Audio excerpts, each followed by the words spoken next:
গতকালকে খালেদ মহিউদ্দিন ভাইয়ের একটি টকশো দেখলাম, যেখানে হাসনাত আবদুল্লাহকে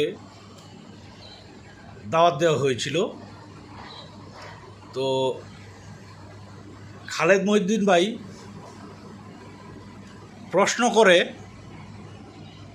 কিন্তু হাসনাত আবদুল্লাহকে উত্তর দেওয়ার সুযোগ দেয় না। এটা কেমন সাংবাদিকতা ভাই?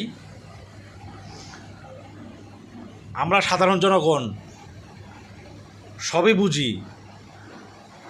আপনি বলতে যাচ্ছেন আমার ঘরে চোর এসে চুরি করে নিয়ে যাবে, কিন্তু আমি কিছু বলতে পারবো না।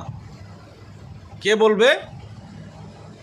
চোর চুরি করে নিয়ে যাওয়ার পরে পুলিশ আসবে, তদন্ত করবে, তারপরে এটার ব্যবস্থা নেবে। অথচ ঘটনা আমার চোখের সামনে। তো এইগুলি ভাই সাধারণ জনগণ সবই বুঝে। আপনি খালেদ মহিউদ্দিন ভাইকে বলছি, আপনি দলীয় পিনিক ছাড়েন, জনতার কাতারে আসেন। আপনারা চিন্তা করতেছেন বাচ্চা ছেলেরা এসে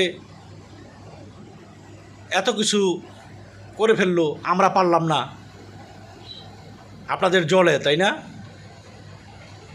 কি বলেন বন্ধুরা? মতামত জানাবেন।